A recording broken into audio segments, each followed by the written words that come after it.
welcome to Four Records. My name is Forrest. So the first one was for ages 0 to 10. You picked Toy Dolls, Dig That Groove, baby. Um, how does that is that? I always feel like the Toy Dolls and the Dickies were like the band your older brothers gave you to. Like anybody who had an older sibling would be Yeah, like, "Oh, here, check this out." Was that the case or? that's pretty much it. Yeah. I have a brother that's about 5 years older than me. And so he was listening to cool stuff like Mhm. Black Flag and Circle Jerks and shit like that, because that's kind of what was that was punk back in the mid 80s. Yeah. And I think he thought maybe that was a little too advanced for me at the time when I was, I don't know, 8 or whatever.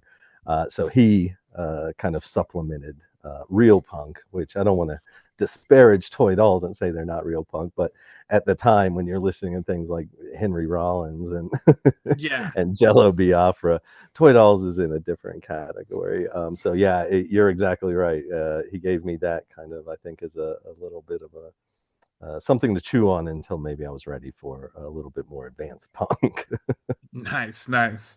Um, did he just give you this album, or did he give you everything, or what did he? Oh no, no. He turned. I mean, obviously, I was still listening to Black Flag when he listened to it. I listened to, the Yeah. old school punk bands. I were just something that I listened to probably before I was ready to. Yeah. So yeah, I always listen to that, but you always want to kind of be like your older brother when you're at that age. I was like, well, I want a record too. And so I think he might have just said, okay, here's a record, follow these guys and, dig on these guys. So I ended up buying, I think, another album or two, but I was also young. I didn't have my own money. So I pretty Yeah. much just listened to what he had and the couple little records I had. I probably had a, uh, couple Disney albums and shit like that. Like I think I really remember having the whatever the album was with Disco Duck on it, whatever that one was. Oh yeah. So yeah, it was shit like that for the most part in my record collection when I was a kid. But this was probably the first real album that I had, real So music. did you? Was this the first one like you bought like maybe like Christmas money or birthday money? Like Yeah, something like that. I don't even remember how I came across it. It's been so fucking long ago. This was, so I would say I probably got the album in like 85, 86, a rough time frame. And I think the album came out in like 83. So it was relatively new at the time. But I'm pretty sure I just got it from a record store or something, Sam Goody, whatever was around at the time. yeah, yeah.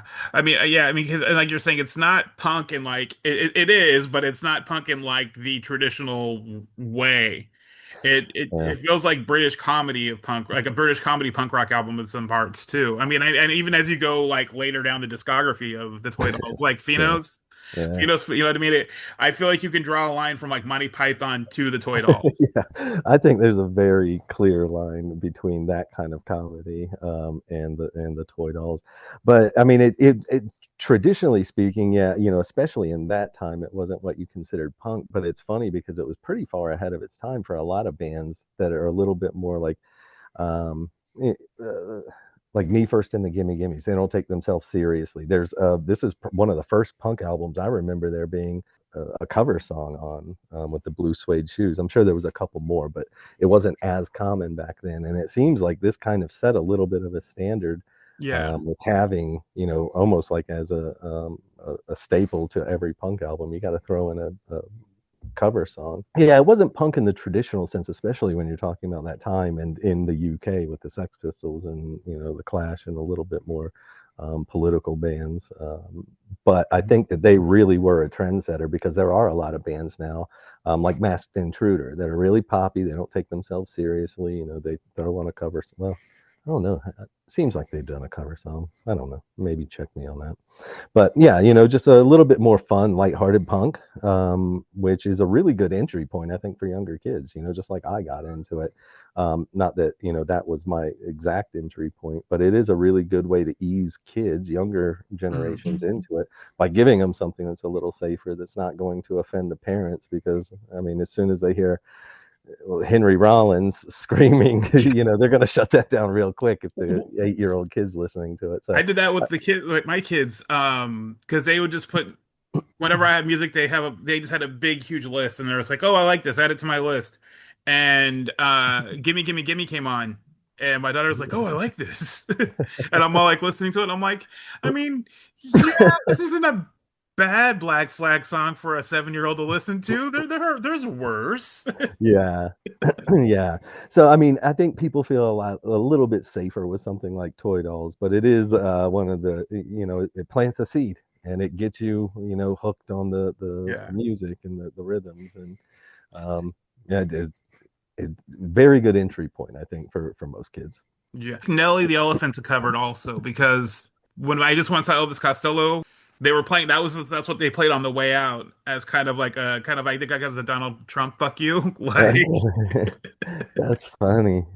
Yeah, Yes, yeah, it could the be. original one is very it's sung by a woman. I don't know who did the original. I didn't look it up, but it's sung by a woman and it's very like more kind of I don't want to say big bandy, but like yeah, a little there's lot more instruments than what the Toy Dolls used. Huh. Yeah, that would be interesting. We'll have to look that up. And if anybody's listening, they can do their own research. They can Yeah. comment down below, I guess, if this is going to be posted.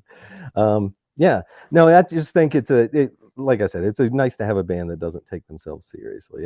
When punk starts getting real serious, which I listen to. We're probably Mm. going to get into a couple albums Oh here yeah. later that are very like a little bit more serious. But it does kind of show the evolution of punk at certain ages. So I think that it kind of fits, the theme of the show here. Yeah.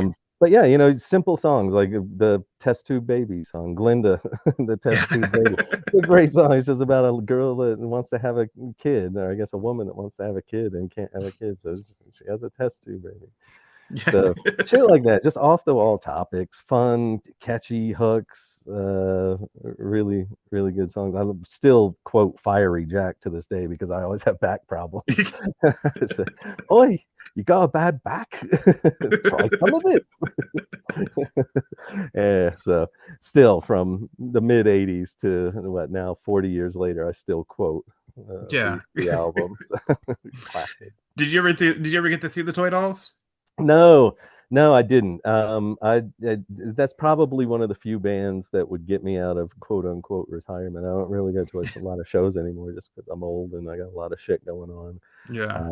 The recovery time is is a lot longer than it used to be. And when it starts getting to be like that at every show, it's usually best just to cut the cord. If you're feeling miserable and dreading the event coming up, Yeah. that's the exact opposite of why I got into it. Right, I like going to see shows. I was having fun. I was young, and I could recover quickly. It was fun getting the shots, and now a lot of them are just really large events and multiple days I would never do. Just Yeah. so much But shit going on. It would take me forever to edit all of the pictures and get them up. So, yeah, but no, Toy Dolls would get me out of retirement. nice. Awesome. So your teenage album was NoFX Punk and Drublic. That's got to be on a couple people's. I bet you I'm not going to be the only one that lists this as, depending on their Yeah, timeline. This is, of course, hit where it my falls. teenage years. Yeah. So, but yeah, I mean, this is a pretty seminal album. I think even people that aren't fans of NoFX still like this album. I think it's pretty Yeah. much the perfect album from beginning to end. It's been a minute since I had gone back to it. I think we're far enough to say that Linoleum is probably up there with Janie Jones as a good side one, track one album Yeah, also. yeah. Like, Yeah, it's a really good starting point on the album, and it really doesn't let down any until then. I think the first real slow song, not counting the silly songs like "My Heart Is Yearning" and yeah. shit like that, but like the real like next slow song is Rico, which is near the end, and that one Yeah. even is just slow in just the first half of it, and then it really picks up. So yeah, I like the tone of the album overall, just the way that it just keeps hitting. It's got fucking songs that still are on my playlist now, whatever, 25 years later. Don't Call Me White is probably one of my theme songs. I love that one. Perfect Government is really good. I quote Lori Myers in my head all the time. I was just singing it the other day for some reason. I don't even remember. Fucking perfect album. And it came at a really good point in my life because, before that, the punk I was listening to was of course, Toy Dolls, but through my older brother, I was listening to, a little bit more political punk, and I needed to get there somehow. There needed to be a bridge from those older bands that were I was tangentially listening to actually listening to an album that was mine, that I found that I listened to. And I was familiar with NoFX. I think I had White Trash, Two Heaps, and a Bean, which was a pretty good band, a pretty good album. But I think Punk and Drublic really is where they came together as the NoFX that today. White Trash, Two Heaps, and a Bean was maybe the trial period, with the new members, and then they really got their shit together and became the band that you know today. And that was, I think I was probably in 10th grade when the album came out, maybe around there. So it was a perfect time for the perfect album, for the perfect band. And it's really just kind of one of those that, ended up cementing the band itself and the band's legacy. And I just happened to be there, at a really good time in my life. So great album. I love it. I think I had this like I'm not the biggest NoFX fan, Mm.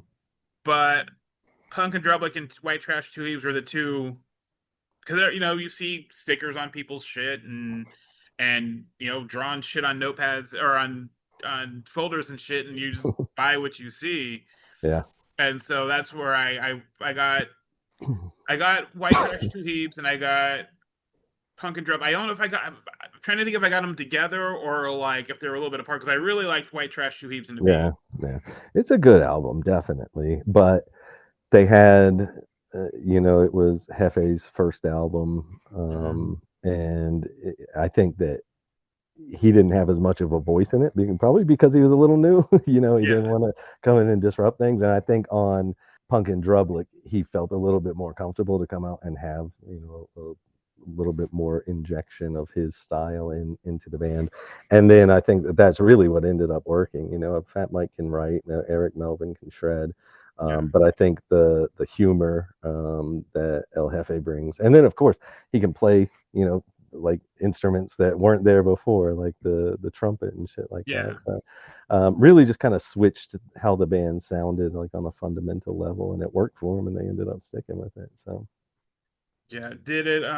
So this was the first like your first album that you were like where you're like from whoever showed you, like you said, it was your older brothers who showed you punk rock.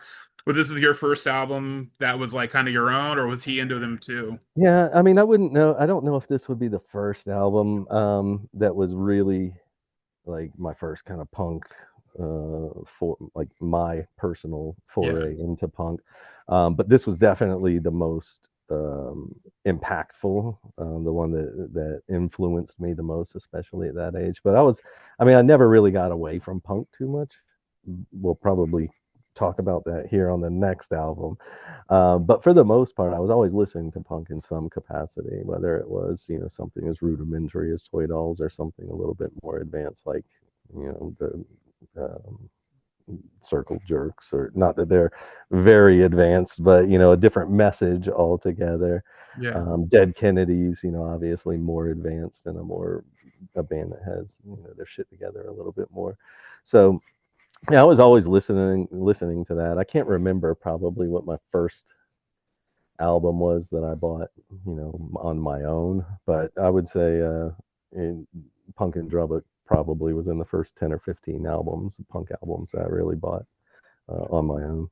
What song on the album sold you on the album? Was it just from the beginning, just you put it in your player and just did it take a couple listens for it to pop Yeah. for you? Well, yeah, well, back in the day, you listened to music a little bit differently. Back in Yeah, my day, yeah, you kind of put it on and listen to the album from beginning to end. Of course, you could skip around and shit, but it's not like today where you can make playlists easily and um, mix it up and throw in songs that you want to listen to, or easily fast forward from one album to the other. So yeah, I mean, it was like I said, it's very few albums I think you can listen to straight through. Mhm. There's always one or two songs you're going to fast forward through. Um, and this was one of the first I remember saying, "Oh shit, no, there's nothing to fast forward through. It's pretty much the perfect song." But yeah, I mean, I think "Don't Call Me White" was the one that sold it to me, and that's in the first half of the album. So Yeah. um, yeah, really, really excellent album, and really great songs all the way through. Yeah, no, definitely, I agree. Yeah, like I said, it's one. Like I said, I don't know why I didn't go for anything past. I think the last time I would have heard would have been on one of the was whatever DD once off of one of the Punkaramas. Well, that's a good one. Yeah. Yeah, and I don't know why I didn't. I think someone had told me that album wasn't good, and I think that's why I stopped. And I was like, why? I don't know why I didn't ever Oh jump back man, into it. that's a good one. Yeah, no, they had a couple really good albums there in a row. Heavy Petting Zoo Yeah, I was think really that's good. one of them. Yeah, I'm pretty sure. So Long and Thanks for All the Shoes. I always get it mixed up between the Douglas Adams Yeah. book, whatever the right saying is. Yeah, so yeah, those were all like two or three, four in a row that were all really good. And then I mean they did fall off a little bit, but I think they really came back strong with the decline, Mhm. um, which was great. If you ever have the chance to see the decline live, I would highly recommend it. If you can't have a chance to see it live at Red Rocks, I'd highly recommend that even more. Okay. Um, but yeah, I mean, NoFX is one of those bands that I think is, probably one of the most impactful to the scene, over any course of time. And like I said, it was just kind of this is where they got their start. This is the first real, I think, NoFX, quote unquote, real NoFX album, and it hit at the perfect time. It was one of those right place, right time things. So your one for your 20s is Against Me is Reinventing Axl Rose. Yeah, so this is gonna be like late 20s, maybe even early 30s. The timelines that you gave me It'll don't like work. exactly time with It works. somebody that's nearing 50. Yeah, whenever you interview older people, you're gonna have to Yeah, I was have a thinking little about bit of room that. there. But yeah, no, and uh, it's kind of so it's both albums. Is Oh, Reinventing Axl Rose and As the Eternal Cowboy. They came out maybe a year and a half within each other. And so I cheated and I added two. it's fine. But yeah, the real reason is because I had started getting a little bit out of punk. Not that I was totally out, but the music just sucked in the late 90s. From mid 90s to late 90s. The punk scene really just sucked. It was a lot of Good Charlotte and shit like that. I mean, Blink 182 is fine, but they kind of all went in the sound of Blink 182, and maybe Mhm. even worse with that really poppy, terrible punk. Um, and so I just kind of stopped listening to it. And of course, I always still listen to the old shit and NoFX and Toy Dolls and all of the old punk, Sex Pistols, the Cramps, shit like that. Um, but there was nothing new coming out that I could really listen to that really caught me. So when Against Me came out, it really dragged me back into punk, like especially new punk, and it got me away from listening to 10-year-old, 6-year-old punk music, because there was just such a gap where the music was shit. And when Against Me released, is Reinventing Axl Rose, which is the first one. I think it came out in 2002, early 2000s. It was really what kind of saved punk, in my opinion, personally, just because the music was so bad out there, and it really kind of brought punk back to what I think it is. And there's, everybody's got their own definition, but mine is a little bit more politically motivated, a little bit less produced, less production Yeah. value, a little bit more organic sounding, and that's everything that Against Me is. So, yeah, that really caught me. And then the fact that by the time I found out, it was when As the Eternal Cowboy came out, which was like a year and a half later in 2003, 2004, somewhere around there. And I got to then kind of buy both albums at the same time because I was like, oh shit, there's, very rarely do you get two albums in 2 years. So um, that's why I grouped them together, because Yeah. one, they came out so close to each other. And two, both of those albums really kind of dragged me into punk. And that's where, now I'm an adult, right? I have expendable funds. When you're in high school or your teens, you still don't have a lot of money. Um, and so Against Me brought me back into punk, and at that time I had a little bit more money where I could start exploring a lot deeper and finding a lot other bands, that branched off of that kind of sound, getting into folk punk and shit like that. So yeah, two great albums that came out within a year of themselves, and really made a big impact on me. So another right place, right time kind of thing, I guess. Nice, nice. Um, so how long had they? I'm trying to timeline. Like, how long had they been a band at that point? Had they just been? I mean, I know that Axl Rose was the first album. Yeah, I think they had been playing as I can't even remember who the drummer was at the time, but I think they were just kind of busking, like a busking band, small local band. Mhm. Um, and I don't know if they had, I'm sure they had like some demos or EPs or something back before this. But yeah, that was the first album that I really remember as far as their timeline, those two together. Awesome, awesome. And which one do you like out of the two, or do they both have Oh, you like can't do their that. You can't do that. and Sophie's Choice these? No, no, I can't do that. I mean, I guess if somebody, no, like bullet or gun to my head, I'd probably say, yeah, I'd probably say Axl Rose. So good. I know. Yeah. It's been a while since I listened to it, and I was just like, oh fuck, I forgot this song. Oh fuck, I forgot this song. Yeah. Yeah, and honestly, there could have been a couple different albums or a couple different bands that could have fit in this time frame, but just because this was one of the bands that are one of the first bands I remember coming off of that really awful period in the late 80s. I gave it, a little bit more importance, I think, than the others. But yeah, right after this, in the early 2000s, 2005, the punk scene really, I think, kind of got back to its roots, stopped becoming as commercial. You saw fewer bands, on MTV or whatever, VH1. Shit, is VH1 still around? Is that still a thing? I think so. Okay. I I think it's don't kind watch of a ton of like TV. I bet you it's still a thing. when I had when the kids were little, I used to watch old like new wave videos, like make them watch like old new wave videos because every once in a while there would be a good like punk rock video thrown in there. But Yeah. like a lot of new wave videos when they were like 6 months old, just like kind of looking up at the TV and just There's another thing we'll have to ask anybody. Drop it in the comments if you know if VH1 is still a thing. I don't really watch a ton of TV anymore. Um, yeah, but yeah, I think, like I said, not that against me was the band that did it. I think just in general, the scene maybe even subconsciously decided to get back to the roots a little bit.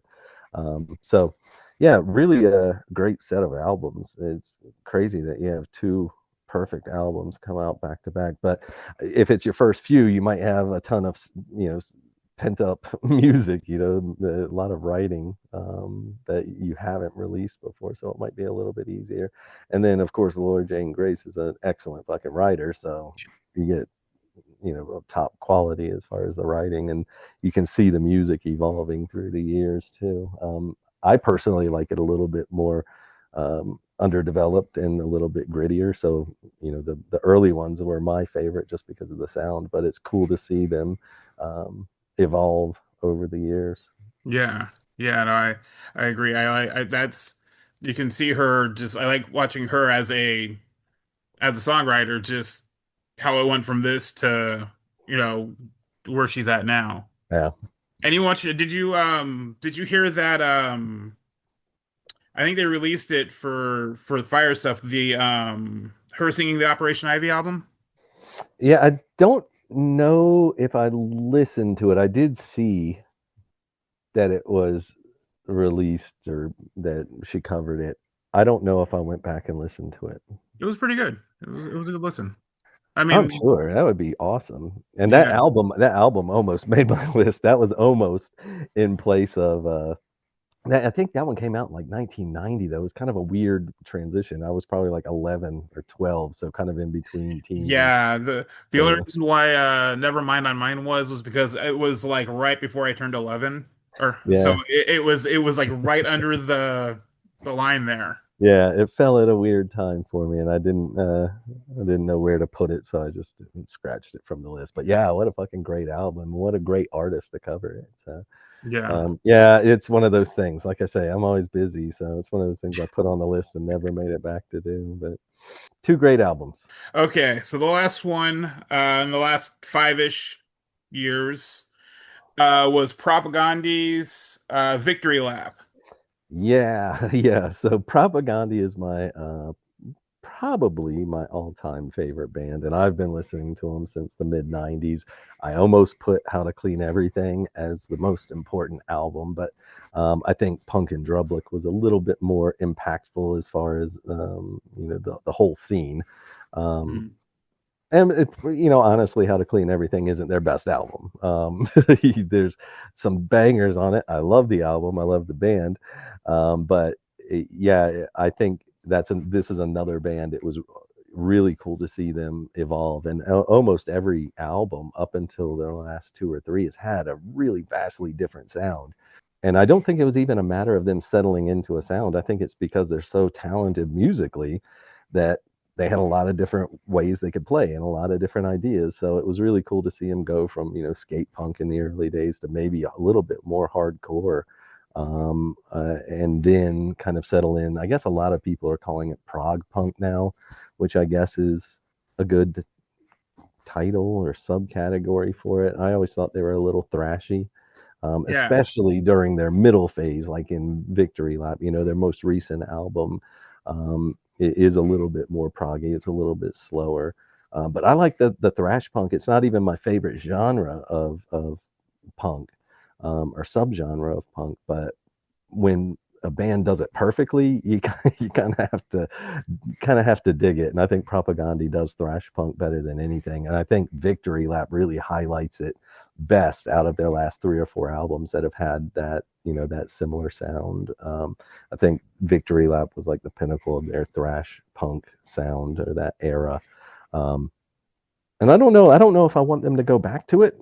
It's yeah. definitely my favorite era, but I like seeing them evolve too. So their newest album wasn't my favorite, Mhm. but it was really cool. It was divergent, right? It's something different. So I never mind different sounding albums. Awesome. Yeah, I think How to Clean Everything was the only one I ever got to, and I don't know why. And as I was kind of listening to other stuff this week, I'm all like, oh, well, sounds good. I like the only other reference I have is John Samson because I like the Weaker Thens. Yeah, yeah. I don't. I think Johnny Sampson was only there for the first two albums or so, or Yeah. for two studio albums at least. Um, but yeah, and this is another band that really kind of got their sound maybe three or four albums in, kind of like NoFX. And then they kind of stuck with that sound, which is great. I like it. They have kind of evolved more recently, and I don't know if that's intended or if it's just one of those things that kind of happens naturally. I would like to ask them if that was an intentional choice. But as you get older, things change. Maybe their arthritis is kicking up. They can't play as fast. I Did it, feel you, that Chris Hanna. was Victory Lap the album where they made that change, or was it was it before that? No, I would say they probably started making that change like Potemkin City Limits, which was early 2000s, maybe 2005-ish. I think is really where they made that change, because I think the one before that was Today's Empires, which was really, really thrashy and hardcore. Less Talk More Rock was before that. That was really hardcore. Um, so it's almost like they made the transition from kind of skate punk to hardcore to thrash, and now what prog punk or whatever they're calling it. But yeah, I would say Potemkin City Limits is where that sound kind of started changing from a little less hardcore to a little bit more thrash. Um, Failed States was almost made the list in this spot, but it was 5 years older, 5 or 6 years older than Victory Lap. But Failed States is another one that I think is a perfect album. If you haven't listened to that one yet, go put it on later on today. Equally as good as Victory Lap. Like I said, the only reason I picked Victory Lap is because it fit a little bit more with the timelines. Your Yeah. rigid timelines, the rules you made me adhere to. I'm um, okay. I'm working out the bugs. We're, you we're, did you did let me get away with two albums for my yeah, that was price. the other one. I was like, because I was looking at them, I'm like, I know how close they're released together. I'm like, I can't not. It's tough to separate those two albums, man. I'd like it's really Yeah. tough, especially when I bought them kind of at the same time, and I don't really remember which one I listened to first or which one I knew chronologically came first. They're almost like a team, a duo. Yeah, yeah, no, I got you. They're. They, every time I jump into another album of theirs, I end up liking them. Yeah, well, you'll like Failed States as well. Go back and Okay. listen to that one. Like I said, just equally as good as Victory Lap. Um, and just came at a different time is all. So yeah, really good albums though as of late. At Peace, like I said, their most recent album isn't quite my favorite. It did change a little bit sonically, but the writing is still excellent. The riffs are still, they'll still melt your face. Chris Hanna knows how to fucking shred. So can't go wrong with Propaghandi, right? You really got to listen to Never. more Propaghandi. You can't stop at the Johnny Sampson. Yeah, I know. I got it. And then I was like, oh wait, this is a Weaker Than song that he Yeah, just brought over. I'm like, hey, well, wait. it's kind of funny because on the early albums, you know the Johnny Sampson songs. Like as soon Yeah. as they come on, you're like, oh yeah, that's not a Chris song. So, um, yeah, I still like those songs, but Mhm. it's almost like they needed to be extracted and put into their own container. It was a little weird having them meshed into to some of those early Isn't that like albums. the thing with Depeche Mode where like everything else is dark and then you have like I just can't get enough and Yeah, it's like the whole thing where they're all like, oh, like if you talk to like a hardcore Depeche Mode fan, they're all like, well, that guy was only in the band for like a year. yeah, yeah. It's just like a really hard right hand turn. It Yeah. was like the other night my wife and I went out for sushi and we got like an appetizer of fried karaage, and I can't just switch gears from sushi to fried food. Like that's a weird transition Yeah. for me. And she was like just switching back and forth. I was like, that's so weird. I have to like separate those two things because they're just so vastly different in flavor. They almost knock you for a loop if you go from one to the other. And that's kind of how the the Samson songs were on those early albums. Not that, like I said, not that I don't love them, but I think they needed their own space. I'm glad he kind of branched off on his own, and now there's a whole album of Johnny Yeah. Samson songs.